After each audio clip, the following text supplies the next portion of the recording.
sorte é uma oportunidade que encontrou quem estava preparado. Porque a sorte vai bater na porta, e aí se você não estava preparado, ela vai se tornar o quê? Azar. A pessoa fala assim, nossa, que azar. 30% dos códigos escritos na Microsoft já são feitos por IA. É assustador. Então, se você me pergunta se a IA vai roubar empregos, provavelmente alguns sim. Sim. E é porque a gente ouve também muitos discursos, ainda hoje, né? De, eu não fui contratado para fazer tal coisa. Poxa, você tem a oportunidade de aprender algo diferente. Como assim? Você não quer? É uma questão de perspectiva, Não fui pago para isso.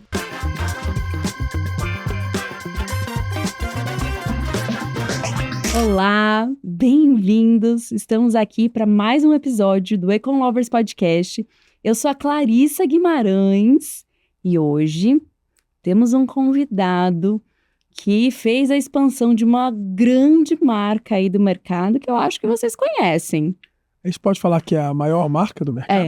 Eu acho que é, né? Acho que pode, né? Fernando Whittaker. É assim que fala mesmo o sobrenome? Whittaker, exatamente. Falei certo, então. Certíssimo. Seja bem-vindo. Bem-vindo, é um prazer te receber. Prazer é tudo meu. Super obrigado pelo convite, pela oportunidade. Então. História boa pra gente conversar hoje. E aí, já vai falar qual é a marca agora, não? Segura um pouquinho, né? Não, o Fernando fala, né? Melhor ele falar. Conte aí a sua história, que marca é essa? Eu diria que não é só a maior marca, mas talvez uma das mais amadas. Que é a Apple. Da maçãzinha. Maçãzinha. Foram 11 anos trabalhando na Apple aqui no Brasil. Eu tive a oportunidade de me juntar ao time no começo de 2011, quando a Apple ainda era muito pequena, né? Aqui no Brasil. Era aquela, costumo contar que, vamos lembrar que isso já faz, né, quase 15 anos, né? Então, o que a gente tinha aqui no Brasil era praticamente Mac.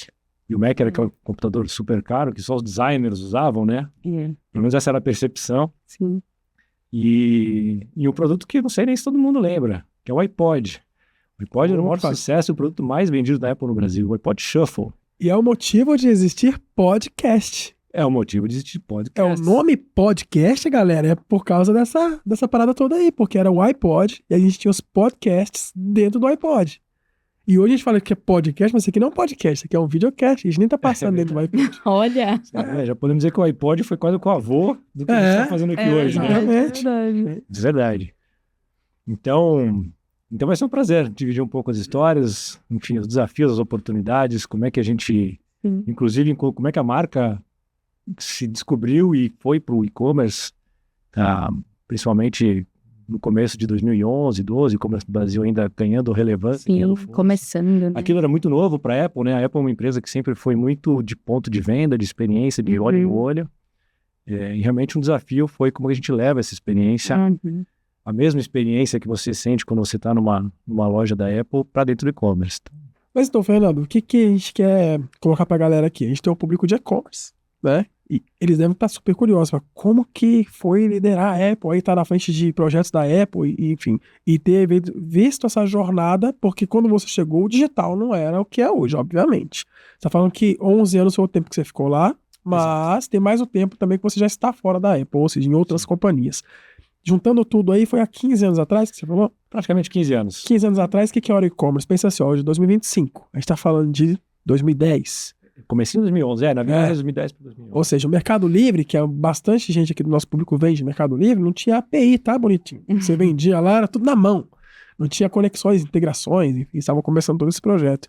Como que foi essa transição de ver uma marca global, internacional, gigantesca, ter que se adaptar para o digital e ela é cheia de compliance, cheia de coisa de brain e tal? Foi um super desafio.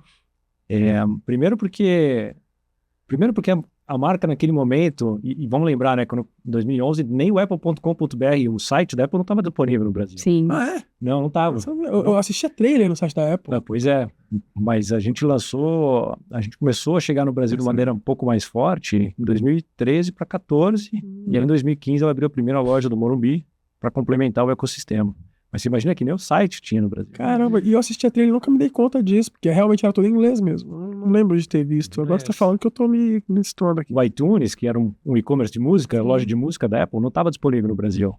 Se você quisesse comprar músicas naquela época, você tinha que ter uma conta americana, tinha que dar um jeito de ter pagar cartão, dólar, pagar em dólar, ou comprar um gift card do americano para você poder comprar uma música no Brasil. né? Então, hoje é uma coisa que é tão normal, Tão né? Mas normal, a as gente pessoas volta- nem imaginam a como gente volta começou, 15 anos, né? não, nem imagina, né? Então, e aí você imagina que a gente, né, um dos desafios, quando eu cheguei na Apple, era justamente construção de canal, Uhum. de varejo, né? Então, a minha responsabilidade era trabalhar com os devices. Então, naquela época, Mac e iPod, Uhum. em seguida veio o iPhone, né, do ponto de vista de portfólio, para a gente poder desenvolver canal. E um dos canais, obviamente, era o e-commerce, que naquela época, praticamente você tinha Mercado Livre ainda no momento, como você estava Sim. comentando, sem API. Ainda era muito leilão, muita coisa de Então, leilão até ainda. focado muito no C2C, né, no É. consumer to consumer, entre pessoas físicas ali, né, dentro daquela comunidade. E uma empresa chamada B2W, com as suas marcas Submarino e Americanas, que realmente eram as marcas que estavam desempenhando já um papel mais relevante no e-commerce. E a Apple, como eu, né, comentei, é uma empresa que se preocupa muito com a jornada. Como o consumidor vai se relacionar com o produto, como que ele vai ver o produto, como é que é a jornada de compra e de experiência dele durante a jornada. Né? Isso acontece numa loja física. Sim. E a Apple queria que isso também acontecesse no online. Nossa, que desafio. É, Mas a porque- empresa não estava preparada para isso. Sim. Uhum. E do outro lado tinha um varejista, vamos falar aqui da Submarino, querendo vender os produtos da Apple. E eu não tinha uma foto para mandar para ele do produto. Assim, o que a gente tinha era uma foto de frente do Porque iPad. é o padrão Apple de foto, né? Não, era.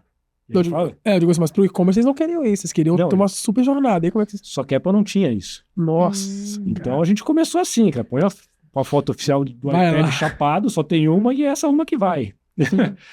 E assim a gente começou. É que hoje, como a gente vê tanta, né? Não, porque a Apple você era nem- tipo não referência consegue de imaginar, imagem. né? Hoje você entra no site da Apple, você Referência. rola lá os 3D e vídeo e tal. Você não consegue maravilhoso. imaginar a Apple com uma única foto assim. Isso, e é o que a gente tinha para trabalhar, né? Enquanto a gente ia fazer, né, por exemplo, uma campanha, né, dentro do Submarino de vendas, eu não tinha banners para fazer uma comunicação de Apple no formato que o varejo tinha aqui no Brasil. Olha Como que era eu vou maluco, concorrer, cara. né, também. Então eles falavam, não, vamos fazer uma campanha aqui, eu preciso dos banners nesses formatos. Cara, eu não tenho. Eu só tenho um. Então assim que a gente começou. Mas foi uma jornada super interessante, porque a gente começou realmente a aprender o potencial que o e-commerce tinha. Começou a, né, se tornar um canal cada vez mais relevante. Então, de um lado, a gente tentando desenvolver o canal, construir um canal com uma melhor jornada, do outro, tentando explicar para a empresa, que ainda era uma empresa muito focada no ponto de venda, né, na experiência presencial. E a gente tinha que jogar com os dois lados, né? Assim, não tinha tudo que o varejo queria, mas a gente estava fazendo negócio, conseguindo desenvolver o canal e-commerce e, ao mesmo tempo, educando. Apple, eu preciso de mais imagens do produto. Uma de costas, uma de lado, uma de frente, o que seja. Precisamos pensar em outros formatos de banner. Isso foi uma jornada, levou alguns anos, até que a Apple realmente olhou e falou, não, peraí, o e-commerce realmente tem uma relevância importante e a gente precisa, de alguma maneira, enquanto marca, pensar na experiência que a gente entende ser a melhor experiência para o cliente, cara. Como é que a gente leva a mesma experiência de uma loja Apple para dentro do e-commerce? Na jornada de compras, nas imagens, nos vídeos, né? Como você realmente Porque apresenta. a loja Apple é uma experiência. Isso é uma experiência. Acho que todo mundo que entra em uma loja fala isso, É ponto né? turístico, pô. O cara vai pra Nova York, ele quer ir na loja, ele quer entrar, tirar foto, né? E falar, fui na loja. A minha visão pessoal do que é a Apple Retail, né? O varejo da Apple, é que é um produto da Apple. A loja é um produto tal qual é o iPhone, é um produto, né? Que as pessoas Que legal vão, pensar elas isso. Sim, curtem, faz sentido. elas querem ir em Nova York para É instagramável, o cara quer mostrar que eu passei por lá, né? Exatamente. E o mais importante, né? Onde o cliente realmente ele pode ter o contato com o produto. Sim. Muito no sentido de ter a experiência e conhecer aquilo. A venda é uma consequência. O que é muito legal, que é um outro conceito bastante. Isso também, A gente vai né? chegar nisso Aquelas. aí, mas Vou eu- chegar, já fala agora? É, muito louco. Mas é muito legal pensar na jornada. Que dificuldade imensa, né? Conseguir pegar toda essa experiência e, primeiro, gerar a importância, a relevância necessária para se olhar para ela. Porque, não tenho, mas meu retail tá funcionando. Pô, mas vale a pena, não vale? E hoje é muito fácil falar isso, mas lá atrás ter que decidir num país, Brasil, colocar esforço, tempo, dinheiro, marketing, preocupação de branding, compliance, as políticas, impostos, que aqui é tudo muito louco e tal. Juntar tudo isso numa caixinha e falar, vamos. Não é tão simples. Quando a marca é pequena, quando é uma empresa que tá nascendo, é mais fácil. Tá Não pode se queimar, né? E a gente fez tudo isso com muito cuidado, né? Obviamente que antes de mais nada, a gente precisa preservar o valor da marca, como ela aparece. Se a gente falar que a relação com o nosso parceiro e-commerce nunca foi fácil, né? Porque o e-commerce tem o seu jeito de fazer, de vender e de ser, inclusive, Essa questão da agressivo, agilidade, né? Ágil, né?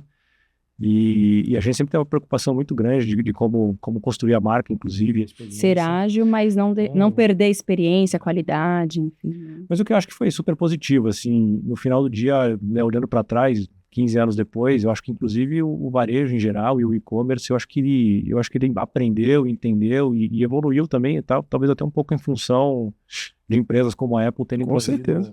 Né, Sim. outro nível um outro olhar, né, de como Com a jornada certeza. deve ser construída, Faz os né? concorrentes tremer. Logo eu Né? conto algumas historinhas que eu vivi nesses 20 anos aí por causa de lojas oficiais de Apple, né? Coisas que eu passei que foram bem Mas a legais. experiência é muito interessante, né? Você sabe que quando eu estava no processo de conversas, provavelmente foi lá para 2010, de eventualmente ir para a Apple, né? Cara, a Apple era uma startup, assim, no Brasil era super pequena, ninguém conhecia, né? Era isso que eu queria te perguntar. Como te acharam? Como que foi? Até hoje eu não sei. Eu não sei exatamente, assim, foi até uma história engraçada, porque eu lembro que eu estava na academia um dia, no final da tarde, tocou meu telefone, eu não sei por que eu resolvi atender, porque logo a primeira coisa foi, puta, quem tá atrapalhando meu treino? Né? Mas eu atendi e era então diretora de vendas da Apple no Brasil. Não sei como ela me achou, muito menos como ela conseguiu meu telefone. Depois eu tenho uma desconfiança de como é que foi. E ela falou, cara, queremos conversar, né? A Apple tá no momento que provavelmente vai entrar em um momento de expansão e tal, não sei o quê. E a gente começou, né? Papo vai, papo vem. Você estava em qual empresa? Eu tava na LG. Tava na LG Electronics. Eu cuidava da conta da Vivo, vendendo celulares. Inclusive tava bem, né? Imagina, a conta da Vivo era a maior conta da LG. A gente vendia milhões de aparelhos todo trimestre. Teve um LG chocolate. Lembra do chocolate? Então. Você lembra dessa época que clássico, tinha o clássico? E eu lembro que a gente namorava, ela teve esse LG chocolate. E ela ganhava bem mais que eu era um molequinho em Brasília lá. Aí ela tem um celular mó legal, eu também quero um. Eu lembro desse LG, era mó legal, arrastava assim. Porque a gente tinha desconto. Porque ela trabalhou na Vivo também, na Claro. Então, pois é, exatamente. Tinha chocolate, tinha o cookie. Eu lembro desse celular, foi uma febre isso aí. O Prada foi um lançamento junto com a marca Prada, Sim. no ícone, sim, uma época boa. E aí ela me ligou, e aí papo vai, papo vem. Inclusive foi uma decisão muito difícil, assim, mas por incrível que pareça, né? Mas quem é Apple, assim, no Brasil, né? E, pô, tava bem na LG. Sim. Mas aí um pouco daquela, acho que da nossa intuição, né? Alguma coisa me disse, cara, vai. No mínimo você vai descobrir o que faz a Apple ser a Apple. Por que tanta gente fala da Apple, da marca, né? E no final acabou sendo talvez a jornada mais interessante, desafiadora e gratificante que eu tive na minha carreira. Né? Talvez a primeira lição que a gente pode deixar pra galera aqui é, tipo... Às vezes tem oportunidades que vão passar e você vai dizer não pelo que você tá vendo só, né? Talvez pela falsa estabilidade. Né? E eu vou te falar assim, até pelo cômodo, né? Falsa porque não, né? saber. Porque tá estável e bem. Mas é o que ele falou, não saber talvez o que ia ser depois, porque tava bem numa, mas não sabe o que é a outra. Mas olha que legal. Lembrando, gente, que é muito legal você ouvir isso aqui, pensar assim, mas a Apple. Mas era a Apple que não tinha iPhone, tá? O iPhone não tinha sido lançado. Ele até tinha, mas era muito pouco. Não, no Brasil ninguém tinha isso aqui. Só nas operadoras. Ninguém tinha porque não vinha volume, não tinha produto. Pela data aí, eu tô batendo aqui, eu não lembro de iPhone, assim. E aí, cara, você tá falando de uma época que não é a Apple que você conhece. A Apple que você viria a conhecer, né? E aí foi uma aposta sua também. Com certeza. Mas hoje falar assim que você fez parte dessa evolução e crescimento no Brasil é muito legal, né? É muito legal, é muito legal. Isso que foi um pouco de sorte, com intuição, vamos ver o que vai dar. Sim. E foi super legal. Muito bom. E você sempre foi da área de vendas? Eu sempre fui comercial. Meu primeiro estágio foi na fábrica, foi uma produção, mas depois disso eu fui comercial. E aí o bichinho da venda pica, não tem jeito, né? Me falavam isso, eu não acreditava, mas é muito verdade. É isso mesmo. É um vírus, pegou você, aí você até hoje você continua na parte de vendas, eu tô né? na área comercial. Na área comercial, né? Melhor falando. Porque vendas é uma das partes que o comercial cuida, né? Exatamente. E aí me fala assim, só pra gente poder contextualizar pra galera do e-commerce, assim. Uma vez que vocês conseguiram passar esse desafio, né? Pô, beleza, entrou na Apple, passou pelo desafio. Agora a gente já sabe quem é a marca, já tem os contextos, o e-commerce já é um canal. E aí começaram os desafios de como operar um P, 3P, como que foi isso? Pois é, essa é uma boa pergunta, né? Esse foi um movimento que aconteceu quase que abruptamente, né? Ali para 2016, mais ou menos. Acho até que porque talvez já deviam estar imaginando que a Amazon ia chegar no Brasil, né? A Amazon já era uma loja de livros, não tinha nem operação 3P ainda. E aí, um belo dia, os varejistas, na época de nossos parceiros, eram a B2W, né? Com a Americana Submarino, a Via Varejo, com a Casas Bahia e Ponto Frio, e a Magazine Luiza. Eram os 3 principais parceiros enquanto canal para a Apple, né, de e-commerce. E aí a decisão dos 3, mais ou menos na mesma época, foi: nós vamos transformar nossa plataforma numa plataforma de marketplace, 3P. Mercado Livre subindo. Mercado Livre subindo, provavelmente a Amazon já estava dando sinais que vinha para o Brasil, e eu acho que foi um movimento super interessante para o mercado em geral, porque, cara, possibilitou todo mundo ter o seu e-commerce e ter acesso ao tráfego que esses caras geram, né, entregas, logística, tudo. E que pra gente foi um problema e uma oportunidade ao mesmo tempo naquela época. Porque o que aconteceu, né? A gente então, em 2016, a gente já não tinha mais só o iPad e o iPhone, a gente já tinha o Apple Watch, a gente já tinha o AirPod, então a gente já tinha um line-up de produtos mais extenso. E esses varejistas online viraram pra gente e falaram: a partir de agora a gente só vai focar no iPhone. Vou reduzir meu estoque, quero vender o produto que tem maior demanda, e eu acho que, cara, essas outras linhas de produtos são uma distração. Eles já não davam muito foco. E eles realmente acharam que era uma distração e, de repente, falaram que, então, o foco do Pay ia ser iPhone. Do outro lado, a gente sabia que ainda existia uma enorme oportunidade de vender esses outros produtos no Brasil. Né? Quando a gente comparava e a gente fazia uma análise de entender, né, para cada, vamos dizer aqui, para cada 100 iPhones que eram vendidos, quantas unidades dessas outras linhas de produtos eram vendidas. E no Brasil isso era baixíssimo. A gente era menor que o Chile. Sim. Só, não dá para ser. E muito em função do canal varejo, principalmente o e-commerce, não está aderindo e não está realmente colocando esforço para vender esses produtos. Então era um problema, porque se já estava ruim ia ficar ainda pior. Ao mesmo tempo é uma oportunidade, porque a partir do momento que eles abriram as plataformas para que a gente, ou para que o mercado pudesse vender através do modelo 3P, a gente falou: opa, vamos entrar nessa, vamos pegar todas essas linhas de produtos e vamos criar a loja oficial Apple para vender marketplace. Então começou a jornada de, tá bom, como é que a gente faz isso? E aí vem toda a complexidade de superar um marketplace, que a gente não tinha experiência de e-commerce. É outro bichinho, né? Não tinha, é outro bicho. Você vendeu o seu próprio site ali, está no seu 1P bonitinho, né? First person ali, tá tranquilo. Você vai pro 3P e você começa a enxergar: eu tô vendendo num site de terceiro, regras de terceiro, o cliente não é meu, não tem o e-mail do cara, e a jornada de compra, e aquela jornada de experience que vocês estavam criando. Porque agora o cliente não é seu, e aí como é que faz, né? É um negócio muito louco, né, cara? Com o desafio logístico tributário que o Brasil traz pra gente, né? Bem facinho, né? Bem tranquilo. Você deve adorar, né? As STs. A gente tem um episódio só de reforma tributária, de tanto que é facinho. Pois é. A gente já marcou, já estamos esperando só a nossa assessora Ju, querida, vai marcar com o Thiago, com um amigo da contabilidade. Vai vir explicar a regra tributária, falar reforma tributária, especial reforma tributária. Tão simples que é. Imagina, vai ser uma série de Verdade. 1 hora não vai ser suficiente, né? Verdade. Se prepara aí, Thiago. Eu diria que se simplificar já ajuda. Se simplificar e conseguir reduzir, perfeito. Se simplificou, já ajudou bastante. Ajudou bastante. Então foi uma outra jornada, né? Foi um outro momento. O primeiro desafio foi explicar para a empresa e para a matriz que a gente queria fazer uma loja oficial Apple. Nossa. Cara, isso não existia em nenhum outro lugar do mundo. E vou te falar, demorou 1 ano nas discussões internas do porquê que a gente deveria fazer. Mesmo no Amazon.com lá, tipo, nos Estados Unidos, não tinha um store ou no Best Buy da vida? Não, e a gente demorou 1 ano para descobrir qual que era a referência na cabeça do americano e por que ele estava achando que a gente não deveria ir por esse caminho. Porque naquela época, a referência dele de um marketplace era o eBay. Sim. Cara, e o eBay é meio terra de ninguém, você tem de tudo. Né? O usadão dos Estados Unidos. Mas demorou 1 ano pra gente entender. E o dia que, você lembra, a gente estava na sala com um executivo americano, e eu falei: não, mas é que nem a Amazon, só que a gente não tem Amazon no Brasil, né? Naquela época não tinha, né? A Amazon aqui é a P2W, a Ponto Frio, Casas Bahia e a Magazine Luiza. É o marketplace como da Amazon. Mas por que vocês não fizeram até hoje? Não acredito. Aí eu falei: bom, tá bom, vamos começar. 12 meses depois. 12 meses depois. E aí então, a gente, né, enquanto isso, modelando, então, o que seria a operação, porque a Apple, ela não, a gente precisou buscar um parceiro, um fulfillment, para que pudesse carregar o estoque, que tivesse o expertise em se conectar com todos os marketplaces e que soubesse operar isso pra gente, porque a gente não sabia. Cara, esse possivelmente deve ter penado também, né? Pra chegar num padrão de entrega, de embalagem. Porque a embalagem da Apple eu acho que é um produto também à parte.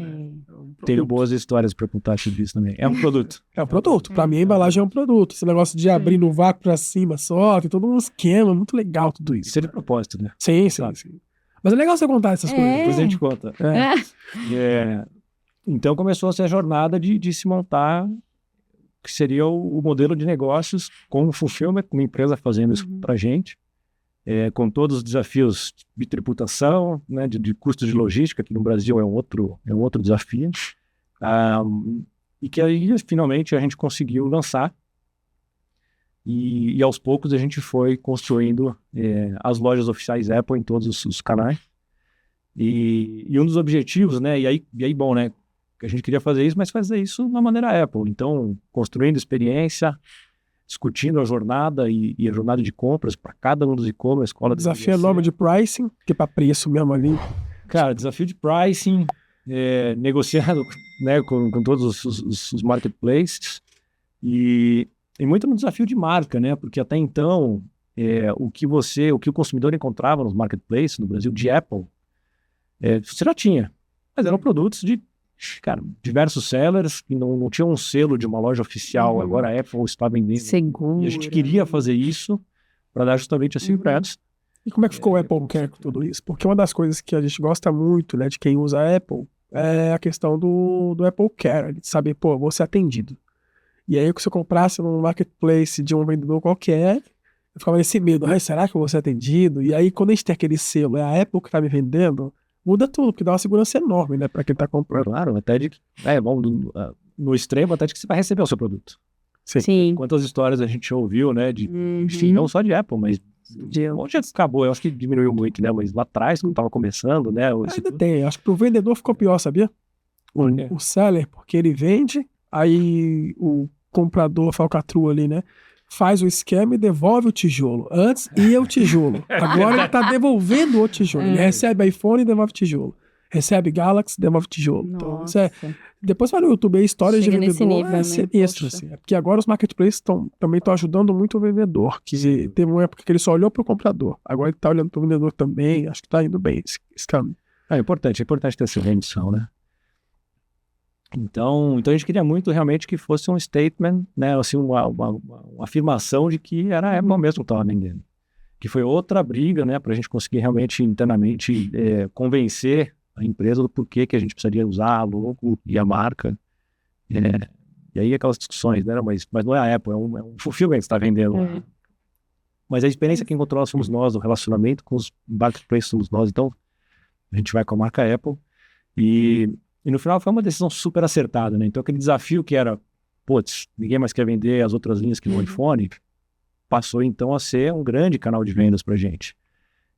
De uma certa maneira, o e-commerce permitiu com que a gente pudesse disponibilizar esses produtos para todos os consumidores do Brasil, porque o e-commerce atinge todo mundo, do ponto de vista da região. Até então a gente estava limitado em algumas lojas de varejo físico. Sim. Você sabe que o fato da Apple ter entrado com lojas oficiais dentro dos marketplaces, eu acho que é principalmente o Mercado Livre, quando a gente pensa nessa democratização, a quantidade de gente que está lá, né? E na época ele ainda era maior do que ele é, porque hoje a Shopee e esses demais chegaram muito fortes, né? Muito dinheiro vindo da Ásia, então são coisas muito grandes. A briga de cachorro muito grande. Mas quando a gente fala da época em que a Apple se tornou uma loja oficial no Mercado Livre, o Mercado Livre, se não me engano, ele tinha mais de 30% do market share de vendas online. Imagina, 100 pedidos acontecendo na internet, 80 eram no marketplace. E desses 80 do marketplace, o Mercado Livre tinha quase metade. Então, assim, era uma loucura ver o quanto ele era disparado do segundo colocado. E eu lembro perfeitamente, que eu tava até falando com ele aqui no bastidor, eu lembro perfeitamente do dia em que a loja da Apple subiu e eu comecei a receber ligação das lojas que a gente atendia lá em consultoria, porque eu fazia consultoria para algumas lojas grandes no Mercado Livre e tal, e eles me ligavam e falavam, por que a Apple tem um banner? Por que a Apple tem vídeo? Mas a Apple tem... Eu falei, cara, quando você for a Apple, você vai ter um também.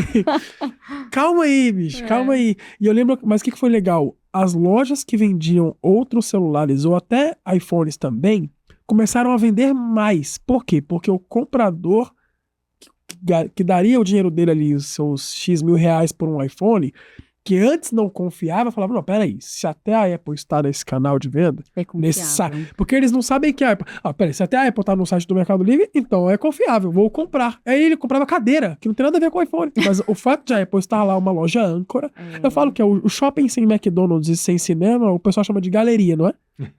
Ele é um shopping, pelo fato de ele não ter cinema e nem McDonald's, o pessoal fala, vamos na galeria. Aí, então, acho que essas lojas âncoras, elas transformam o ambiente, não é só a própria marca, né? Não tenho dúvidas. E era muito no momento em que o Mercado Livre buscava isso, né? E que ele estava buscando lojas âncora, lojas oficiais, para também trazer essa confiança e mudar um pouco, né? Assim, acho que a percepção. Então, acho que foi uma combinação super interessante, né? Foi um ganha-ganha bem, bem legal. E eu acho que é muito isso, né? Um pouco do que... Se a gente voltar lá atrás, quando o Steve decidiu abrir a primeira loja de varejo da Apple, é porque muito provavelmente ele entendia que o varejo tradicional, o canal tradicional de vendas, não entregava a experiência que ele queria entregar. Então ele abriu uma primeira loja da Apple como sendo uma super referência, e o que acabou puxando a barra de experiência do varejo ao longo do tempo.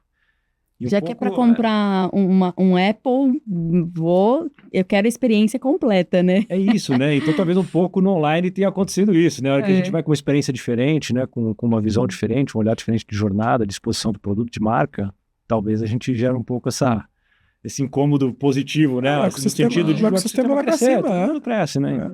Isso é maravilhoso. É como outro quando chega nível, remédio, né? Quando chega remédio nos marketplaces, pô, e agora? Tem receita, não tem receita, velocidade de entrega. Aí vem o iFood, começa a entregar tudo em 2 horas, 40 minutos, 30 minutos. Aí o cara que entregava em um dia se achava, agora não pode se achar mais. Então, é muito legal, assim, como essas âncoras vão puxando o mercado pra cima, né? Sem dúvida. É uma competição acirradíssima, né? Muito bom. Fernando, conta pra gente como que a Apple faz, né? Qual que é o desafio aí de ter essa experiência mesmo tão agradável que, assim, até hoje não me lembro de conhecer alguém que foi em uma loja ou foi mal atendido.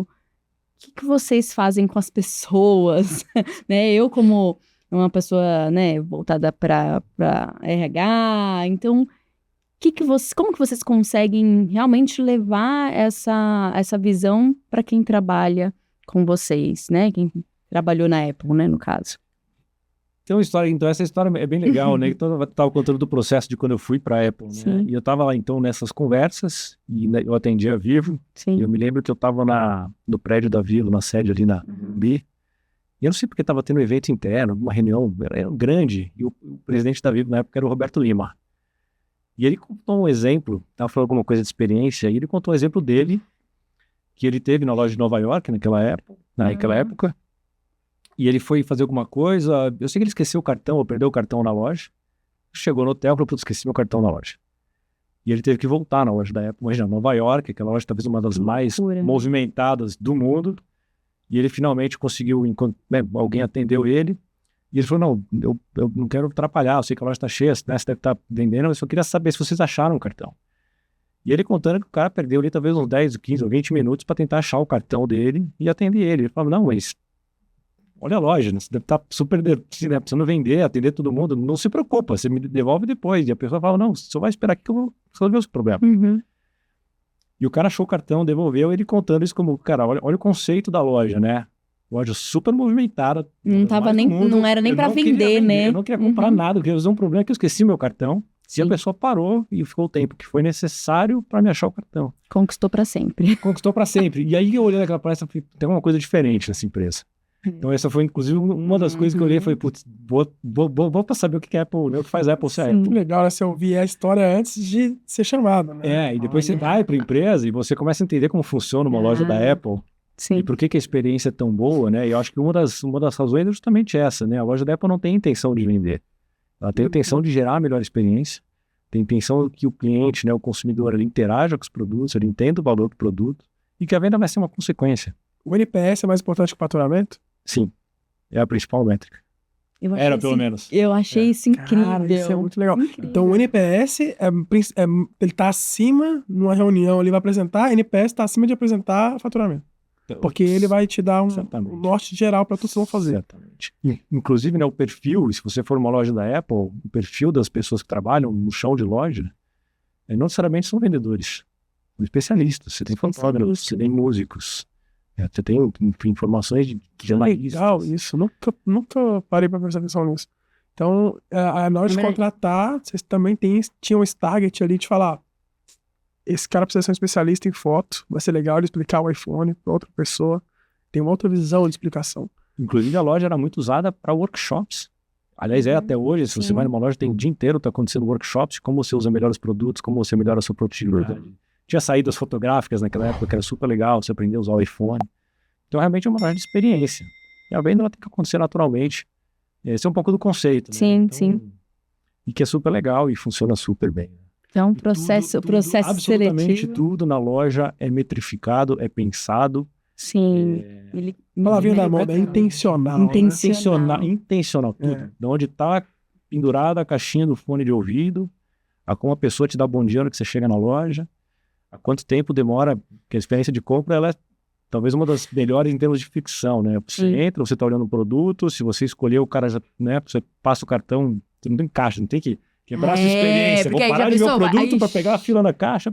Não tem, é uma experiência única, é na hora. E a hora que você paga e conclui o pagamento, de repente chega alguém com o seu produto e te entrega. É uma experiência incrível. Mas tudo isso é pensado, é intencional, é metrificado. Então essa é a palavra final que eu gosto, é metrificado. Metrificado. Como medir tudo isso na loja física? Aí você vai pro e-commerce, assim, vocês que gostam de número, vamos falar assim, né, que estão lá metrificando tudo, imagina entrando nos painéis de e-commerce agora, que aí tem número pra tudo, né, cara? Imagina, meu Deus, um deleite pra Apple isso, né? Um deleite pra Apple. E tudo isso é analisado, é estudado e influencia a forma como a jornada é construída, como o engajamento ele é feito ou pode ser melhorado. É super interessante. E é sobre isso, né? Assim, sem dados, você não pilota. Não pilota a experiência. Dá pra ser achômetro, né? Bom demais. E na hora de contratar as pessoas lá, eu também tô louco pra perguntar isso. Quando você chegou a contratar a galera lá? Assim, eu contratei pro escritório, né? Porque a minha função era o que a gente chama lá do corporativo, né? Então, as lojas da Apple era uma outra unidade de negócio que ficava direto com o Cupertino. Aí foi o back-office e já estava com vocês lá, o que era o escritório de vendas, né? Os parceiros de vendas, o canal varejo, enfim, aí tava lá com a gente. Eu sim, contratei bastante gente. E como é que foi? Assim, a gente gosta de perguntar umas coisas que eu tenho certeza que ela deve estar querendo perguntar. Vai, pergunta você, que ela adora perguntar soft skills e tal. Não, mas tem assim, quando a pessoa começava a falar no momento da entrevista, o que te chamava a atenção? Você falar, não, essa pessoa vai dar certo aqui na empresa. Porque a gente entende a cultura da empresa e, óbvio, o que a gente tem de extrair daquele candidato, daquele talento é o quê? Poxa, essa pessoa, você consegue imaginar aquela pessoa trabalhando com você, né? Tem alguma coisa que você conseguia para trabalhar na Apple ou até hoje para trabalhar com você? Qual é o diferencial que faz você pensar, pô, essa pessoa vai dar certo? Eu acho que tem algumas coisas. Uma coisa que eu aprendi na Apple, na prática, e depois eu entendi que isso, inclusive, quando eu li o livro do Netflix, que é super legal, eles falam do conceito de concentração de talentos, né? O talent density, né? A densidade de talentos. Sim. E mais ou menos o conceito se você precisa contratar um time de 10 pessoas, mas com o mesmo budget, você pode contratar 3 muito mais seniors, contrate as 3. Esse é o conceito do Netflix. Legal. E é um pouco de como a Apple também trabalha. Isso é muito legal. Muito bom. E é isso, né? Quer dizer, essas 3 pessoas muito mais seniors, com muito mais experiência, certamente vão entregar muito mais do que as 10 que sejam medianas. Que sejam medianas. Então, esse é um pouco o conceito. E tem um lance importante que geralmente, tá? Vou falar por mim, aí vamos ver o que você acha disso também. Mas, geralmente, quando você tem um cara muito bom, uma mulher que é expoente no que ela faz lá, e ela entra numa empresa. E ela é um desses 3 aí que muda o jogo, né? Que tá lá, ganha bem e tudo. Ela atrai talentos. Porque quem tá começando quer trabalhar com essas pessoas. Tipo, nossa, tal pessoa tá em tal lugar. Nossa, eu queria muito trabalhar com ela. E aí acaba que o teu hunting fica muito mais barato. O teu custo de aquisição de talentos fica muito mais barato. Porque você tem... Eu tenho visto isso, pelo menos. Os bons heads atraem os bons operacionais. Tem como, tá? Então, assim, eu acho que esse é um ponto que é passivo aqui, né? Acho que todo mundo concorda com isso. Né? Então, muito do conceito Se a gente tem uma posição, vamos achar a Pessoa. melhor pessoa do mercado para fazer o que aquele job description, que aquela descrição pede. Sim. E a gente ia atrás dessa pessoa. Às vezes Isso é- demorava até mais tempo, então, pra achar. O tempo que precisasse. Essa é uma frase boa. É, O é. tempo que O tempo que precisasse. precisasse. A pressa é assim, pode ser a maior inimiga de você Sim. ter a pessoa certa. Inclusive, a gente costuma dizer, né? Melhor demorar para contratar mas demitir rápido quando você enxerga que Sem a pessoa, ela não tá dando certo. Não fique esperando, porque pode piorar, né? Com certeza, né? Então acho que esse é um princípio bastante importante que a gente sempre teve. E durante os processos de seleção, a gente normalmente fazia um comitê, Uhum. 3 ou 4 pessoas, e a gente, dentro daquilo que a gente precisava, a gente elegia quais são os soft skills Ah, legal. que a pessoa precisaria ter dentro de uma linha, já que a Apple Uhum. tinha, que entendia que faria sentido. E aí, durante as entrevistas, cada um dos entrevistadores avaliava determinados soft skills, se a pessoa se encaixava ou não. E, obviamente, um fit cultural, porque não é uma cultura super forte, Sim. nem todo mundo, enfim, se adapta. E a gente tentava também trazer a melhor pessoa, mas também tivesse um fit cultural. E sempre levando em consideração também que skill a gente precisava, né? Então, vou dar um exemplo. Tá. Quando a gente decidiu abrir a loja oficial Apple e realmente surfar essa onda dos marketplaces, a gente não tinha experiência nisso.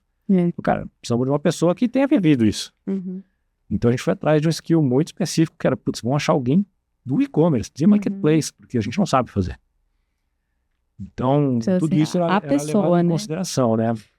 E a Apple levava isso para todos os níveis, né? Um exemplo do oposto agora, né? A Apple é uma empresa que tem um compromisso com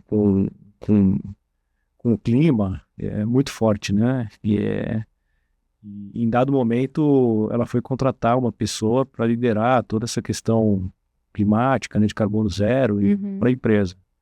E a Apple contratou nada mais, nada menos do que uma pessoa que chama Lisa Jackson, que era a ministra, vamos dizer assim, a ministra do meio ambiente do Barack Obama. Sim. O chefe dela era o Obama.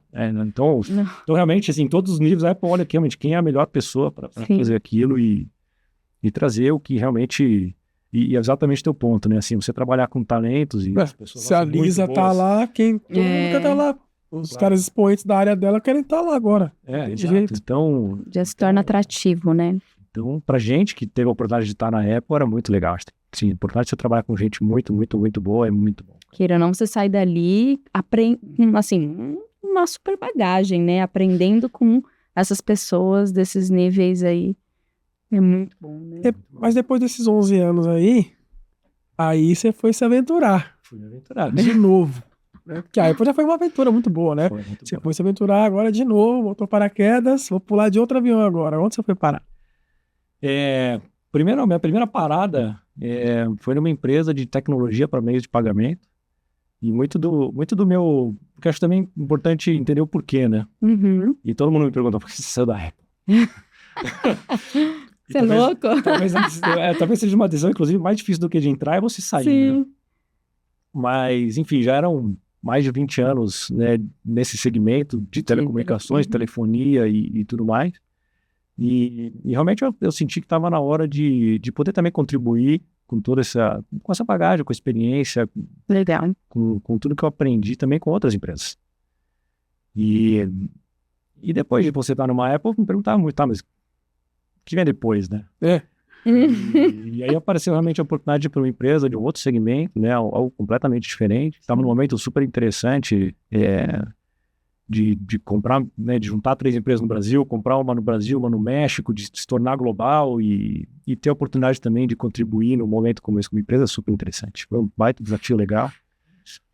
E dali eu fui para um projeto de inteligência artificial que eu estava começando. Você falou que gosta muito de falar desse assunto também. Eu gosto, tô tentando entender, acompanhar, né? É uma evolução que tem acontecido muito rápido e, inclusive, o e-commerce, eu acho que vai trazer tem o potencial de trazer uma transformação. Shopify tá surfando a IA com um idente ali. Tudo que ela puder surfar, ela tá fazendo, que ela é mundial agora. Então ela tá... VTEX também, eu acho que eles estão meio que na vanguarda aí do negócio. Eu acho que não só do ponto de vista de jornada, de experiência do cliente, mas talvez até tirando um pouco a jornada de compras do e-commerce, que acho que esse é um outro tema aqui. Eu tô guardando essa pergunta aí pra te fazer. Tá no meu bolso, que eu não quero fazer agora, mas eu já... Enfim, aí eu fui realmente para um projeto numa startup de IA. Logo que a OpenAI abriu a plataforma, eu fui para entender, aprender o que está acontecendo, né? E foi muito bom. E mais recentemente eu fui para a Deezer, um streaming, uma plataforma de experiências musicais, e com o objetivo também de expandir o negócio, olhando a América Latina. Então, assim, você acabou se especializando bem em expandir negócios, né? Sim. Obviamente, né? 11 anos, mas todos os tempos que você ficou nas telecomunicações, juntando tudo isso, são mais de 20 anos, você falou, né? Mais de... Já estamos passando os 25. Né? 25 anos aí. É uma estrada. Expandindo negócios, né? Abrindo novas frentes, se aventurando em alguns lugares onde a água é mais limpa, que você chegou primeiro, outros já estavam ali um pouco capinados, mas aí você cai num negócio que, querendo ou não, é muito diferente, porque você está falando de assinatura, de streaming de música, que eu considero e-commerce, obviamente é uma transação digital, né, com entrega digital, não é uma entrega física, mas você tem um desafio agora enorme, porque você tem grandes players dentro do mercado, você tem concorrentes fortíssimos, e a Deezer entra e fala, e agora, como que eu faço o processo de expandir isso? Né? E aí eu tenho até uma pergunta aqui, você veio do telecomunicações, eu fui por um bom tempo, inclusive, assinando Deezer ali por conta do meu plano do celular, que eu tinha a operadora me dava esse benefício de programas parceiros, né? Não era? Aí eu fiquei pensando, será que isso deve ter dedo do Fernando ali? Telecomunicações, Deezer, falei, opa! Pois é, exato. Ainda não, porque tinha uma parceria de 12 anos a Deezer no Brasil. Foi o primeiro parceiro da gente. Que legal. Foi na época da TIM, é verdade. Sim, até hoje é um dos nossos principais parceiros, sem dúvida. E de fato, não deixa de ser um e-commerce, né? E se a gente pensa na cadeia de distribuição da indústria da música, o dono do produto são as gravadoras. Sim. Nós somos uma plataforma de tecnologia, o e-commerce, que distribui música, que é o produto deles. E a gente ainda usa uma estratégia de buscar parcerias estratégicas, assim como a TIM, para amplificar e ganhar escala nessa distribuição, além, obviamente, do nosso B2C, da venda direta para o consumidor. Simplificando e resumindo, marketplace de música digital. Exatamente. É quase, de uma certa forma, assim. Eu sei que tem mais complexidade. Que é mais ou menos o bisneto do iPod. Porque lá atrás, quando Steve Jobs o iPod, era como é que se carrega as suas músicas em outro lugar. Né? Perfeito. Que foi o que ele fez com o iPhone, que não nada mais é do que um marketplace de aplicativos. Se possível e se precisar, você até atende ligação, né? Mas normalmente não é isso que você faz. Você usa pra... Eu falo que ele é um telefone que por acaso liga, mas o resto, 90% do tempo, você não tá ligando. Você tá fazendo centenas de outras coisas. Nesse marketplace gigante de tecnologias e inovações. E música não deixa de ser também, né? Você acaba... Hoje vocês têm podcast. Nós estamos no Deezer, tá? Se você quiser procurar a gente lá, a gente já está lá. Mas, querendo ou não, vocês têm muitos produtos, né? Subprodutos dentro desse negócio, né? Como é que tá sendo esse desafio lá para você? Está sendo super interessante, desafiador, obviamente, porque temos concorrentes de muito peso, mas ao mesmo tempo a oportunidade é enorme, né? Então, a penetração de música paga, hoje na América Latina, ela ainda é muito baixa versus países maduros. Por N razões. Não sabia, o market share baixo ainda, assim. Música paga. Né? Então, música paga. Quando a gente olha a América Latina, de fato, é um consumidor que adora música, que ouve música todos os dias e que quer ter música, mas não necessariamente tem a melhor experiência através de um streaming pago. Ele vai no freemium. Ele vai no free, que é uma oportunidade. Então, como é que a gente traz essas pessoas para melhor experiência, para melhor qualidade de áudio, para não ter, enfim, anúncios. Esse é um pouco do desafio, então eu gosto sempre de olhar a oportunidade. Ainda tem bastante coisa para a gente fazer, certamente. Você tinha comentado também que tem a questão dos shows, né? Que vocês promovem. Como que tem sido isso? Conte-nos. Legal. A Deezer é uma empresa que ela vai além de ser um streaming pura e simplesmente. Né? A gente se posiciona como uma empresa de experiências musicais, transbordando os limites do smartphone e do aplicativo. Não só fazendo shows, mas o que a gente faz e que a gente gosta muito de fazer é justamente trazer o fã para perto do artista, criando experiências e dando oportunidades, aquelas que o dinheiro não pode comprar, para esses fãs, né, para os super fãs. Então, que legal. Então, ao longo do ano a gente faz alguns encontros. Agora, mais recentemente, esse mês, a gente fez com Capital Inicial, em função do Dia do Rock. Então, as pessoas que mais ouviram Capital Inicial no ano Legal. foram convidadas para conhecer Legal, a essa experiência, você história. pega o usuário, leva ele para ter uma experiência numa session super fechada. Foi uma session, foi no escritório da Deezer, essa foi super legal, conheceram o Dinho, a gente conversou bastante, muita história boa. Que legal. Isso aproxima mesmo, né? O Exatamente. fã, não só do cantor, né? Da banda, enfim, mas é da empresa, né? Com certeza, Estratégia né? legal essa. Muitas vezes a gente leva para backstage do show, muitas vezes vai conhecer o artista, isso é muito legal. Né? E outras experiências em shows, né, maiores, como foi da Lady Gaga esse ano, por exemplo, no Rio.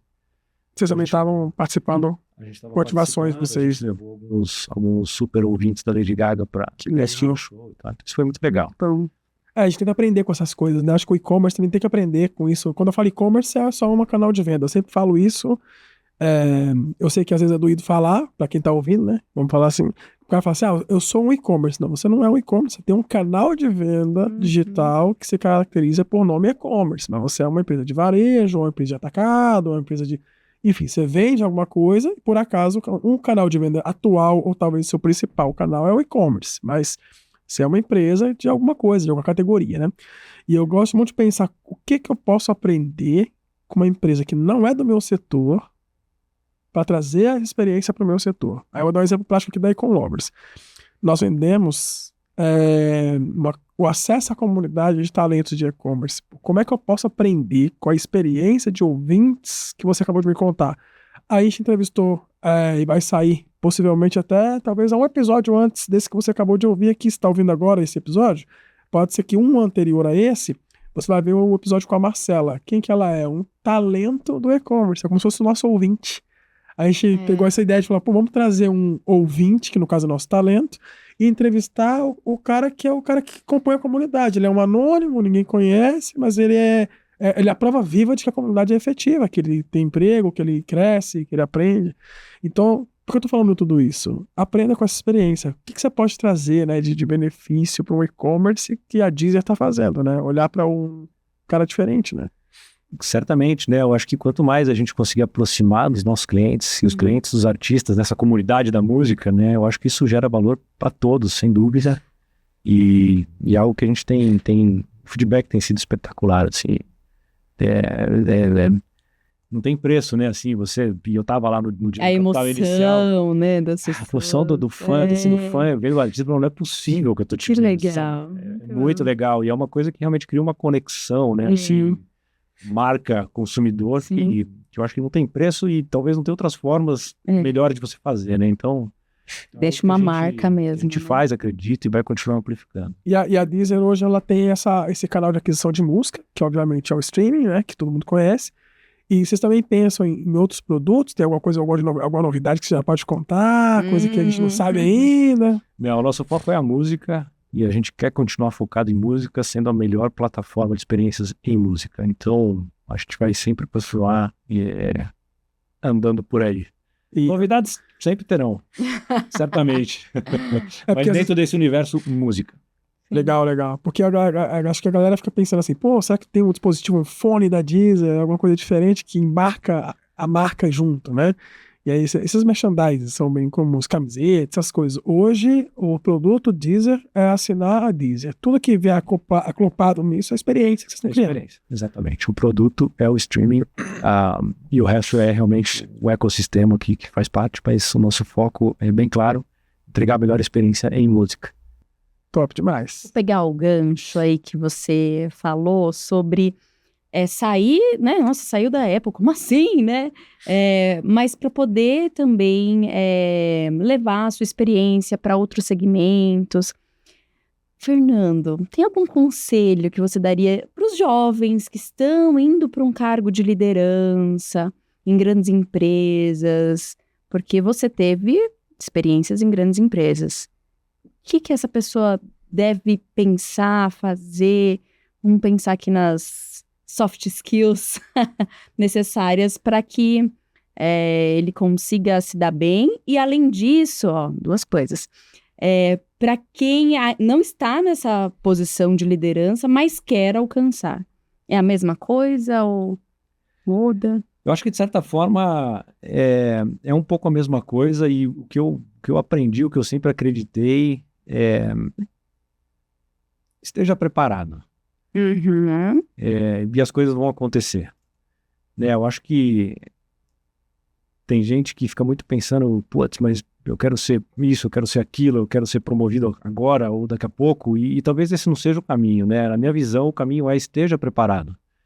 E se preparar não necessariamente é você assumir um cargo maior. Você pode assumir Exato. mais responsabilidade no seu cargo. Por exemplo, Uhum. você pode fazer uma movimentação lateral indo para uma área diferente, onde você vai aprender, se desenvolver em outras coisas, que vai te preparar para você futuramente poder assumir um desafio maior.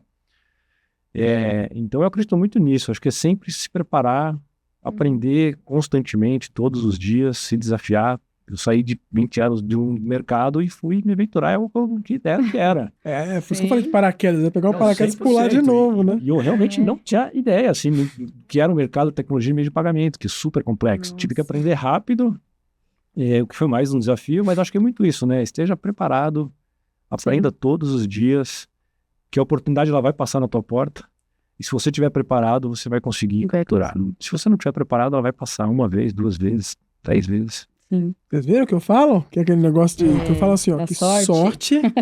sorte é uma oportunidade que encontrou quem estava preparado. Porque a sorte vai bater na porta, e aí se você não estava preparado, ela vai se tornar o quê? Azar. A pessoa fala assim, nossa, que azar. Mas ela poderia ter sido sorte. A questão é, tipo, o cavalo passou. Você sabe montar cavalo? Não. Então perdeu. Perdeu o cavalo. É isso, né? A sorte só acontece para quem está preparado. É exatamente isso. Porque se não for, a pessoa vai chamar de azar. Alguns vão chamar de sorte, outros vão chamar de azar. E vai falar, poxa, o cara veio aqui, eu não tava. Então, e aí se você estivesse, você fala, nossa, olha que sorte, eu estava. É isso. Acho que o que muda a sorte é muito mais o quanto você está preparado ou não. Eu sei que existe sorte também no sentido de falar, eu tô no lugar certo, na hora certa, com a pessoa certa, mas se você não estiver preparado... Não é sorte mais, exatamente. Então, Não é sorte mais. Eu acredito muito nisso. E o que eu sempre busquei na minha carreira é estar mais preparado pro que viesse. E também acho que outro ponto importante é esteja aberto, né? Sim. Se você também estiver super preparado, mas fechado para qualquer coisa que possa aparecer, também talvez as coisas não aconteçam. Então esteja aberto. Você teria recusado a Apple. Eu teria recusado a Apple. Pelo tamanho que ela tava na época. O tamanho da LG. Época. Mercado da LG no Brasil, Apple no Brasil, pra você a LG era mais legal. Valeu Muito o mais. risco, né? Valeu. Valeu, com certeza. Então acho que também é isso. Esteja aberto a ir para um mercado, de repente, completamente diferente. Esteja aberto a fazer uma movimentação lateral em que você possa aprender outras coisas. Esteja aberto a talvez não ser promovido, mas a assumir mais responsabilidades, porque isso certamente vai te preparar. Eu achei muito legal isso que você falou, de assumir responsabilidades horizontais, né? E elas vão te dar base para você ter a responsabilidade vertical, né? Ou seja, você assume um pouco mais pro lado para você ter mais força de subir, né? Isso é muito legal. Acho que é a primeira pessoa que veio aqui que fala isso. Né? Esteja preparado para assumir também coisas que são lateral, não só para cima. Conhecer coisas diferentes, né?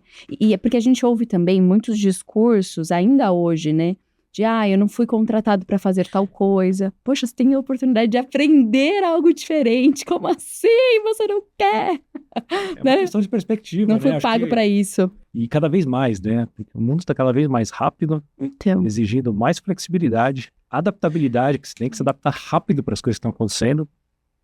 E então, né, um exemplo disso. E obviamente ter resiliência, né? Porque sim. é isso, né? Nem todo dia é bom, nem todo dia é legal, e nem todo dia você vai aprender. E tudo bem, faz parte da jornada. Sim, sim, sim. E o mais importante de tudo, né? Acho que é curtir a jornada, né? Eu acho que isso é super importante. A jornada, né? Acho que não existe minha visão, né? Acho que não existe um destino. Um dia eu vou chegar e vai ser bom, ou vou ser feliz, né? Acho que a jornada Tem que ser boa. que vale isso. Não que não tenham desafios, né? Não que não tenham Mas é isso que dias faz a jornada ser difíceis. boa. É, exatamente. Eu acho que sim, isso faz a jornada ser boa. E você olhar Se pra não tiver trás e desafio, falar, você vai se sentir morto. Porque eu acho que é aquele negócio do eletrocardiograma, né? É, eu Tipo, ia você tá em falar isso. cima, você tá embaixo, você tá em cima, tá embaixo. Já tá vivo? Se ele tiver reto, você morreu, irmão. Tipo, é isso. É isso. Eu não quero ouvir coisas monótonas. Eu não quero ficar... Eu prefiro que Já fique descendo e era. subindo. Eu tô vivo, né, cara? Exatamente. Acho que é muito isso. Até pegando o Deezer como exemplo aí, eu acho que como na música ali, né? Eu acho que o processo, o ensaio, o backstage, muitas vezes pra banda que tá lá em cima, eu toco faz muito tempo. Então, a galera não sabe, mas muitas vezes pra banda, o backstage é extremamente divertido num nível tal de às vezes ser mais legal do que o palco. É lógico que o palco é incrível, né? Insuperável por você ter fãs, a galera cantando junto, enfim, todo esse contexto. Mas tem muitas histórias do backstage que vão ficar lá e que formaram aquele palco que você assistiu e que, tipo assim, sem o palco não teria nunca sem o backstage não teria nunca aquele palco. E no final, quando você parar pra contar algumas histórias, você fala assim, nossa, aquele backstage foi mais legal. A gente começa a lembrar de coisas que o palco não teve tanto, né? Então acho que os dois são importantes, né? O momento de você usufruir do palco, mas também de lembrar que sem aquele processo, o palco não teria tanta graça. É a jornada, né? A composição, de todos os ensaios, das noites que você trabalhou para poder chegar no palco, né? Então, olha, é muito isso. Eu acredito muito na jornada. Eu acho que a jornada tem que ser, É isso. tem que ser divertida. E no final, sim, acima de tudo, tem que estar se divertindo. Sim. Se divertir um pouco. Esse papo tá muito leve. Eu quero ir pra um polêmicozinho. Manda aí. Que assim, tá em alta. Não, é leve isso? É leve, né? Você, pensando em toda essa experiência, tanto na Apple, né? A gente tá falando aqui dessa jornada. E esse desafio de manter essa jornada, essa experiência com o cliente, home office, híbrido, presencial. Ah, tá leve ainda. Tá leve, né? Já ouvi com mais pesado. Como vocês fazem, né? Hoje você tá no híbrido. Hoje nós estamos no híbrido. Como que você faz com a equipe? Conta o segredo. Tem muita gente com medo aí de ir pro híbrido. Falar, não, mas aí eu não vou ter controle da minha equipe, eu vou perder a excelência. Dá uma dica. Eu gosto muito do híbrido, pessoalmente. Tá. Apesar de ter, né, alguém que está tanto tempo já, né, no mercado. Cresci, né, nasci e cresci dentro do escritório, de segunda a sexta, né? Mas eu realmente acho que o híbrido é um bom balanço. Hoje na Deezer nós estamos 3 dias no escritório e 2 remotos. Eu acho que um grande desafio que as empresas têm no modelo 100% remoto é construir cultura.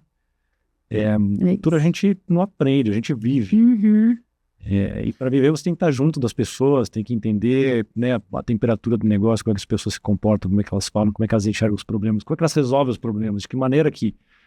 Então isso você não consegue ligando uma câmera numa reunião, desligando, você desconectou. Então, para a cultura eu acho que é muito importante que haja o presencial, até para criatividade, para você, né, discutir problemas, pegar outras perspectivas. Eu acho que isso no escritório acaba sendo muito, muito bom e relevante. Sim. Mas também não acho que precisa ser todo dia. E eu acho que aí volta muito no conceito, né, da densidade de talentos. Né? Se você tem as pessoas certas, as pessoas que são seniors, que têm autonomia, você não precisa se preocupar com produtividade, se ela vai estar conectada ou não. Se o e-commerce não consegue pagar, né? Sim. Porque tem muito e-commerce que tá ouvindo a gente que é um SMB ali, ou até um MEI, que a gente fala que é o CEO de e-mail, o cara tem ele e mais 2 ali. Cara, mas que sejam os 2 melhores. Isso. Agora, se não for os 2 melhores, é difícil ele ter esse home office, é muito difícil. Até o híbrido mesmo. Acho que também tem muito da característica do negócio, né? Sim, não. Isso negócio que você não consegue. As exceções, eu já tô excluindo as exceções aqui, ó. Logística, o cara trabalha de casa, vai pra contar como, faz sentido. Mas quando a gente coloca o contexto que é possível, né? Só nos possíveis. Nos contextos possíveis, eu acho que o time e a qualidade de metrificação de trabalho também é muito importante. Porque, provavelmente no Deezer você deve ter ali ferramentas que te dão a autonomia de falar, esse negócio funciona, eu consigo medir sucesso e tá tudo bem. Mas tem gente que não consegue usar um Trello. E aí, como é que faz? Né? Então, lembre-se que não é só a cultura, mas também como é que você mede seus resultados, né? E tudo mais. Isso é importante, né? Exatamente. Tem que ter números, né? Tem que ter dados, né? Então, eu acho que vai dar certo o híbrido, mas você não tem controle nem da equipe. Controle que eu digo não é aquela coisa do autoritarismo, né? Mas de realmente... Controle de medir as coisas. Exatamente. Não sei quanto que eu quero, onde eu quero chegar, qual número que eu quero atingir, né? Como que eu passo isso para minha equipe. E hoje vocês são cross-border? Tipo, você tem funcionário fora do Brasil, vocês meio que conversam também multilínguas ali? Provavelmente, né? Sim, a empresa adotou inglês como língua principal, a matriz está na França, os times globais, né, então, jurídico está na França, de todos os países. Então, o inglês acaba sendo uma língua que a gente usa no dia a dia. Mas a gente tem gente em diversos países. E quando a gente se encontra aí, o inglês é o ponto em comum ali, né? Porque realmente... E a turma da França tem que se render, porque eles gostam de falar francês, né? Tem que se render, mas pelo menos a minha perspectiva de Deezer é super legal. tranquilo, e inclusive falam super bem e Muito legal isso. vai super bem. Então hoje Bom, todo né, mundo no porque- escritório o seu Slack lá da vida é só inglês. Todo mundo inglês. falando inglês. É isso. Rodando, viu a Slack, importância? Quero entrar no Deezer, como é que eu faço? Primeira coisa, inglês. Exatamente. Todo o resto aí já não vai adiantar nada. O e-commerce já é muito inglês, É, né? tudo é inglês, tudo os que a gente usa termos. é inglês, né? Exato. Então, Eu brinco que o e-commerce é muito acho gourmet. mas é isso, né? Eu acho que o inglês é uma necessidade hoje. Não é um diferencial mais. Não é né? mais um diferencial. Estar preparado, né? Estar preparado. Estar é preparado. Vou colocar no corte isso, sem estar preparado. Eu vou aproveitar o estar preparado para entrar com o que eu quero trazer de bomba aqui. Lá. Que é: a IA está roubando empregos ou não, Fernando? Na sua concepção, você já trabalhou como diretoria em diversas empresas diferentes. Você está vendo um mercado aí que a gente talvez nem está enxergando ainda, que é um mercado internacional de um monte de coisas que a gente não tem acesso aqui às vezes. Me conta, qual é a sua visão, como você tem visto essa questão da IA? Ela rouba meu emprego ou não, na tua visão? Eu acho que depende. Não tenho dados. Tem uma informação que eu vi do Nadia Sadella, que é o presidente da Microsoft. Ele tem sido Ele muito é top, eu acho. top e ele tem sido super Pra mim, é um dos vocal melhores CEOs do mundo. Assim. facilmente. Eu acho extraordinário. E a forma como ele tem se posicionado em relação ao IA, eu tenho acompanhado, porque certamente ele é um dos caras que está direcionando o mercado. Ele falou, não muito tempo atrás, talvez 1 ou 2 meses, e ele publicamente falou 30% dos códigos escritos na Microsoft já são feitos por IA. É assustador. Então, se você me pergunta se a IA vai roubar empregos, provavelmente alguns sim. Sim. Por exemplo, empregos, né, em que a sua função seja operacional, repetitiva e de escala, porque isso a IA faz bem feito. Mas eu não tenho dúvida que a IA também vai gerar muitos empregos. E são ciclos. Sim. Quando começou, eu lembro que logo que o OpenAI abriu a plataforma, né, começou aquela coisa, uau, olha o que esse negócio faz. Se eu não me engano, foi o Simon Sinek que postou um vídeo no LinkedIn. Acho que foi Muito ele. dele. Eu sou fã do seu. E ele fez uma analogia que eu achei super interessante, né? Ele falou assim, gente, quando houve a Revolução Industrial, antes da Revolução Industrial, as pessoas eram... o que diferenciava as pessoas? Ter capacidades manuais. Quem não se lembra do Charlie Chaplin? Sim, tempos modernos. maravilhoso. Tempos modernos, né? Esse era o diferencial. Pós-Revolução Industrial, o diferencial foi você ter conteúdo, você saber as coisas, você estudar as coisas. Talvez agora com a IA, e esse é um desafio que a gente tem com os nossos filhos, eu tenho com os meus, né? Assim, o que vai ser daqui para frente, né? Talvez saber o conteúdo não seja o principal, seja primeiro, né? Você ter senso crítico para entender se aquela IA está entregando o que você precisa ou não e saber diferenciar o que é real e o que talvez não seja. Talvez criatividade de como você tirar o máximo de uma ferramenta como essa. Soma da vocabulário, né? Vocabulário, eu nem sei quais são os skills, né? Eu tô aqui pensando, mas certamente vai mudar. Sim. Então, da mesma forma que talvez ela tire alguns, ela vai gerar outros. Sim. Acho que o divertido disso é que a gente está no meio dessa transformação, né? A gente é uma geração que está vivendo isso na vida real. O Sinek, ele fala um negócio que eu gosto muito. Pra mim, ele é o maior gestor de pessoas vivas. Assim. Tipo, eu sou muito fã mesmo. De todos os livros que ele escreve, eu quero ler. Eu gosto muito do que ele fala, porque eu acho que ele é muito humano. E ele consegue, no meio de tanta tecnologia, trazer o valor do humano, né? Eu fiz uma palestra recente na Universidade Marketplace, que foi de e-commerce, e todo mundo falou de IA. E aí, a minha palestra foi a última. E aí eu fechei a palestra falando assim, o ser humano é mais legal que ser IA, sacou? Então eu inverti o jogo, né? E eu terminei com... Nunca foi tão legal o ser humano, né? Nunca foi tão legal o ser humano. E o meu último slide era uma frase do Sinek. E ele fala assim, que a IA ela só consegue olhar para o passado, porque ela precisa dos dados que eu já informei, que já existiram, para ela poder pensar e me entregar informações, né? Por isso que ela não é nem artificial, e nem inteligente, ela é ampliada e tal. Só que aí ele fala assim, eu não me importo com o que eu fui, eu me importo com o que eu vou ser. Então eu quero olhar para frente. Ele é muito certeiro, né? Genial. E aí, pegando esse contexto todo, eu costumo falar o seguinte, que a IA não vai roubar o seu emprego, mas alguém usando a IA vai. Esse é o ponto. Então, eu acho que o ponto é como a gente, no nosso dia a dia, otimiza, se torna mais produtivo. Se preparar para isso, tá né? preparado Eu uso para usar. todos os dias. Eu tô tentando aprender. E você tá falando obrigado pra ela, que caso ela se revolte, ela vai depois te procurar? Por favor, e obrigado. Certamente. O Senato me falou, não dá obrigado não, que tá gastando muita água aqui. Aí eu falei, depois ela se revolta contra mim aí, eu vou agradecer. E é uma super ferramenta, né? Assim, a minha Sim. produtividade mudou, melhorou, pessoalmente, profissionalmente. Então, Facilitou eu nem sei, muito, assim, né? até onde a gente pode chegar com esses... Eu não faço ideia também, adoro tecnologia, mas eu acho que eu nunca me vi tão perdido em relação à futurologia. Porque você pensa pra frente, é muito difícil pensar pra frente, porque Até quando a gente olha no que já tem mais avançado do que o Brasil, que é a China, né? Que a gente recebeu um convidado também da AliExpress. o William Tang, E aí- diretor de operações logísticas da É. AliExpress do Grupo Alibaba no Brasil, né? O cara, o Brasil faz 10 milhões de pacotes, acho que se eu não me engano, dia. Na China são 300. Tipo, cara, Já tá- é absurdo, assim. Com menos gente, provavelmente. É, robotizado. não, é É, robô, tudo né? robô. Eu fui Sim, perguntar, verdade. óbvio, né? Coisa de pessoas. Não, é tudo robô. Então é mais fácil. 75% da frota já é híbrida ou elétrica, sabe? Tipo, são dados muito fora do comum, assim. Sim. Muito. E ele fala muito sobre isso, né? Ele fala muito sobre essa questão. E aí eu fico pensando assim, porque quando a gente pensa no Deezer, por exemplo, que é um streaming, você tem ótimas referências de benchmarks para vocês brigarem entre si ali, e cada vez um tá criando uma novidade. O Deezer cria uma, aí o Spotify vai criar outra, daqui a pouco o Apple Music cria uma coisa diferente. Ah, não, agora eu mostro letra. Não, agora eu mostro letra com a IA e ela corrige o que tá errado. Tipo, vocês vão correr, um correndo atrás do outro com inovações, né? Quando a gente vai pro e-commerce, a gente tem um negócio interessante, que é, eu tenho os benchmarks, só que eles já me engoliram. Por quê?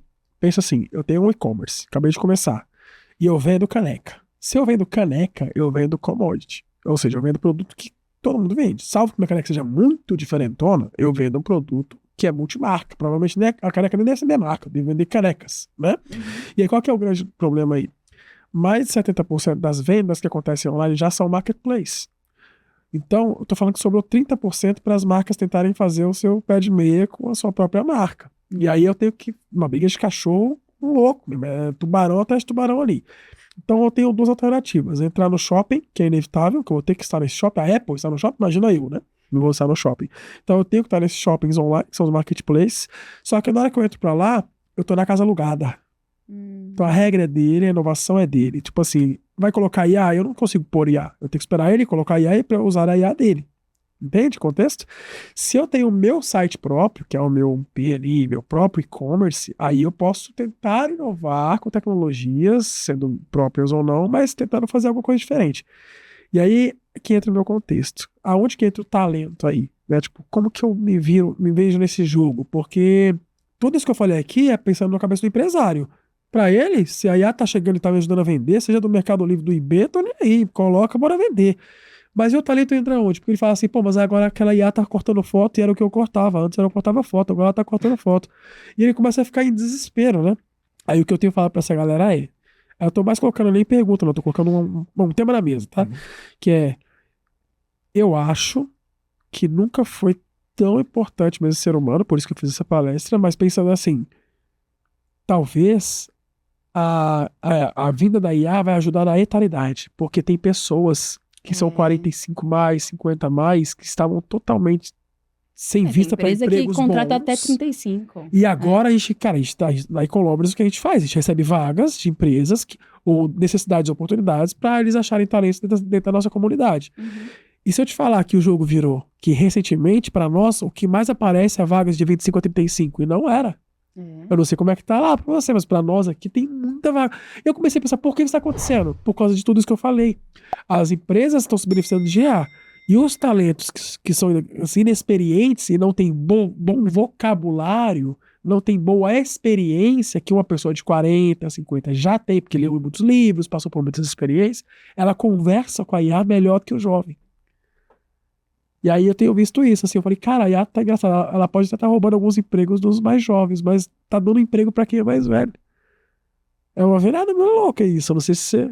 Não, eu acho que eu concordo, e eu acho que é muito no ponto que eu tava, né, comentando, né, talvez os mais velhos tenham um senso crítico Sim. e uma base de conhecimento já formada para entender melhor, se comunicar melhor, criticar melhor a IA, do que os novos, e acho que esse é um desafio para todo mundo, né?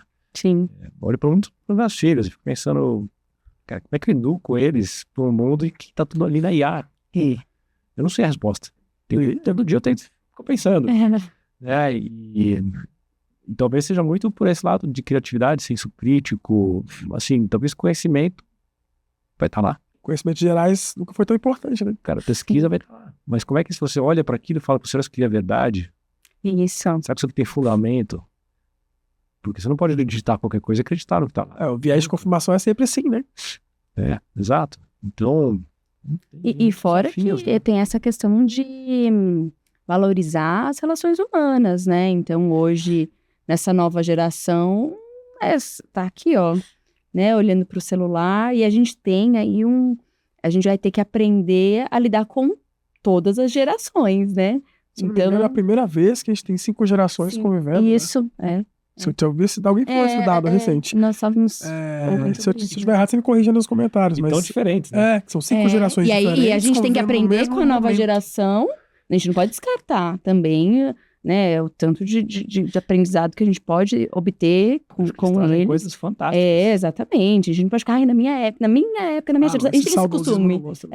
De falar, na minha época, não, porque é minha geração. Mas peraí, a gente tá convivendo junto. O que eles têm de bom para que a gente possa absorver e o que eu posso te passar de bom, né? Então, acho que a gente também precisa se preocupar com essa questão das relações, né? Que eu acho que, senão, pode roubar um pouco as conexões, né? Pode virar um monte de gente bitolada, né? Da tecnologia.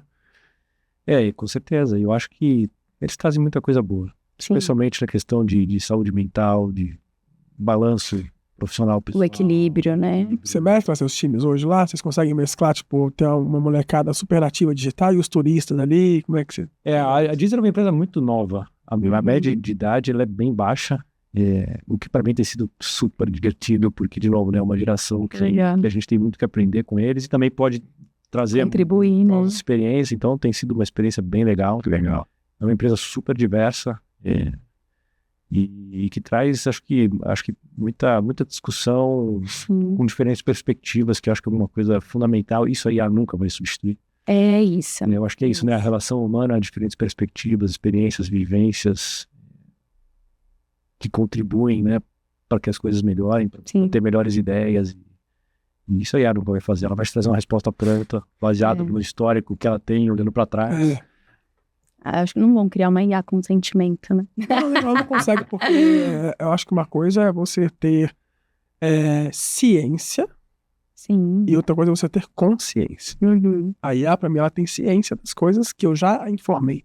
Agora, consciência, meu amigo, é outro cenário, né? Pelo menos, quando você for uma consciência, por favor, lembre que eu falo bem de você, IA. Tá bom? Já pensou? Sei lá, um visão aparece aí. Fica registrado, né? A gente gosta de você. Consciência, lê todos os dados e pega esse episódio falando mal dela. Não, eu te amo, IA. Agora, só queria pegar um ponto, vou voltar numa perguntinha que tava no meu bolso aqui, que é sobre como você tem visto a questão de busca na internet, tá? Se eu pudesse ficar mais 5 horas com você, mas a gente tem esse tempo todo, mas não queria deixar você ir embora daqui sem me dar essa pincelada, porque você tava no varejo físico e digital, né? Tinha físico e digital ao mesmo tempo. Agora você tá no streaming, enfim, você tem muitas experiências que eu ainda não passei e você pode trazer talvez uma visão que eu não tenha, que é como você tem visto a busca na internet. Porque quando eu vou no Google, e hoje ainda é majoritariamente o campo de origem de mídia de busca junto com as redes sociais para compras de e-commerce, mas aí eu vou lá e pergunto assim, quero um tênis 42 Nike. Aí ele aparece lá um monte de sites, Google Shopping, traz um monte de produtos e tal. Só que o jogo tá começando a virar. TikTok Shop já é uma enorme referência, mesmo antes do TikTok Shop, o TikTok como um todo já era uma grande referência. Quando eu vou buscar restaurante, eu já não vou mais no Google, eu vou no TikTok. E eu procuro lá, estou na Liberdade em São Paulo. Aparece um monte de gente fazendo review, porque eu quero humano, eu não quero IA, eu quero o cara que mordeu o morango e falou, esse morango aqui só tirou uma obturação, mas não é tão bom. Né? Eu quero ver o cara falar do morango tal do morango do amor. Então, eu já vou no TikTok Shop para algumas coisas, no TikTok para review. Então, eu tenho meus canais preferidinhos para cada tipo de coisa que eu busco. Como você tem visto tanto na Deezer, como as suas experiências passadas também, que você teve no meio de pagamento e tudo mais, como que você está vendo a IA roubando essas buscas e como que a gente vai aparecer lá dentro, enfim, como é que você tem visto como ser achado na internet? Eu acho que essa é uma boa pergunta e acho que a perspectiva que eu vou trazer aqui, ela talvez seja mais pessoal do que efetivamente de mercado, de ter dados, porque acho que isso ainda está todo mundo tentando entender, né? Mas eu vi um artigo, não muito tempo atrás também, inclusive, dizendo que pela primeira vez o Google já não era mais o buscador mais utilizado, né? O próprio ChatGPT já estava sendo utilizado como um buscador de internet. Não acho que para shopping ainda, mas eu acho que quando a gente pensa em jornada de compra online, acho que tem uma evolução para IA fazer que pode ser muito legal. Mas certamente para todos os outros assuntos, né? Minha visão pessoal é de que é muito melhor você procurar, utilizando o ChatGPT, por exemplo, fazer uma busca na internet por ali, do que no Google. Ainda, o ChatGPT não tem anúncios patrocinados, links patrocinados. Ainda. Sim. Então hoje é uma busca que, na minha visão, ela acaba sendo mais rápida e mais assertiva. Claro, sempre tem no senso crítico de avaliar se aquilo tem uma procedência ou não. Mas eu acho que uma jornada de busca hoje, na minha visão, já é muito melhor dentro da IA do que no Google. Se a gente transborda isso para um e-commerce, e você pensa, na minha visão, acho que não existe muita ficção na jornada de compra no e-commerce. Polêmico. Porque você vai no Google, geralmente, qual é o caminho? Talvez no TikTok, mas você vai no Google, você faz uma busca por um produto. Vai aparecer o Google Shopping, talvez hoje seja um dos maiores portais aí de busca. Não necessariamente vai estar tudo ali, porque ali é um canal caro, mas você vai encontrar os principais produtos, vai ter que olhar todos ali. Provavelmente você vai ter que entrar em 1 ou 2 ou 3 lojas a partir do momento que você achou o seu produto para ver realmente o preço, parcelamento, tempo de entrega, frete, porque isso já de primeiro o Google não te entrega. Então você já teve uma jornada com alguma fricção. Aí você vai escolher a loja que você está acostumado, tem o melhor preço, vai entrar, vai fazer o seu login, talvez, ou às vezes já está logado. Criar um cadastro.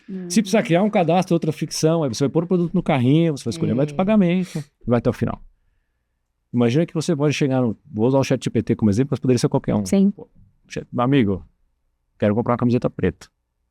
Ele já sabe o meu tamanho, ou talvez as marcas que eu goste, onde eu busco, ele faz uma busca e fala, já olhei todo o mercado aqui. Não, mais barato. Essa camiseta no seu tamanho, essa loja é mais barata. Você quer comprar, Fernando? Você quer comprar? Você vai falar sim. Perfeito. Ele podia comprar dali. Tipo o Kindle faz hoje ali, que eu só aperto o botão e já pagou, né? Mas ele sabe meu gosto, tem curadoria, porque eu vivo perguntando coisas pra ele fala, eu acho que você tá curtindo preto hoje em dia, não é? Eu falo, nossa! Imagina, aí vamos pensar na experiência de uma jornada de compra na IA. Você fala, IA, eu adoro preto, mas estou pensando em comprar camiseta vermelha. Faz uma foto minha com a camiseta vermelha pra ver como é que é. Perfeito, é verdade. Ele vai pesquisar a camiseta, vai achar. Aí ele vai falar, quer que eu coloque em você em qual lugar? Numa festa, sim. Exato. E você visualiza. O que nenhum e-commerce vai te entregar sem uma IA. Sem uma IA. Ela vai te entregar mais com IA, mas aí ele é plataforma, e aí eu tô pensando no platform-less. É menos plataforma e mais jornada. Eu acho que é impossível sair disso que você tá falando também. Eu também acho que isso vai ser o meio, não sei como é que vai ser o fim. Mas o meio é certeza. Certeza. Em algum momento, essas Shopify da vida aí, eles estão adorando a IA agora, porque estão surfando com centenas de apps.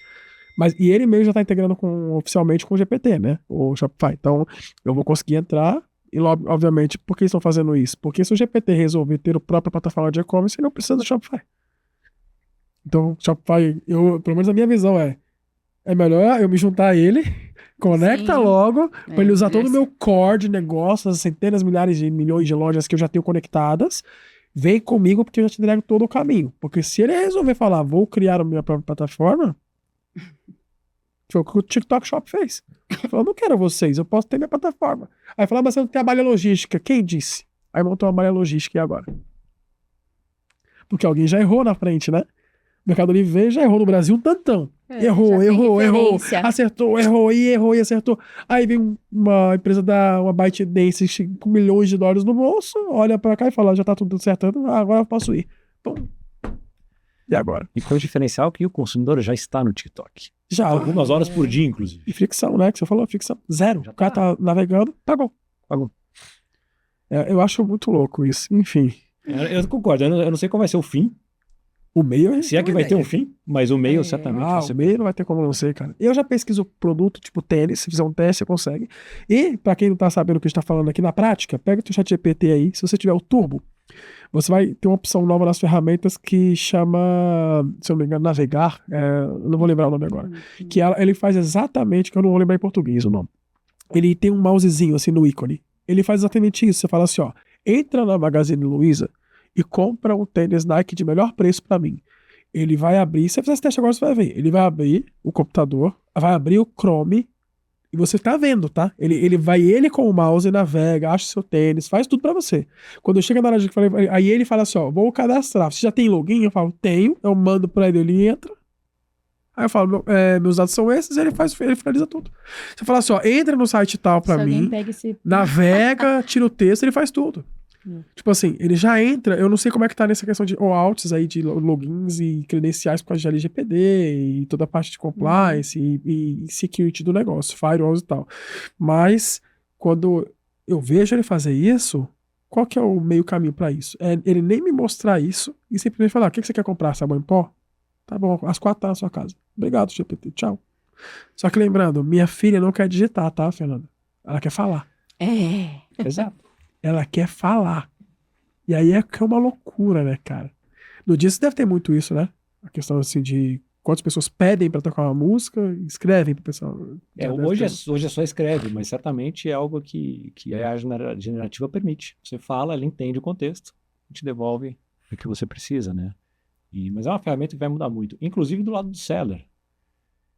Pensando como uma IA pode ajudar um seller a otimizar suas vendas em N marketplace que ele está disponível, em tempo real, avaliando performance, avaliando concorrência. Tipo, se você baixar um real que você baixa o frete, você ganha relevância, você vai vender tanto a mais.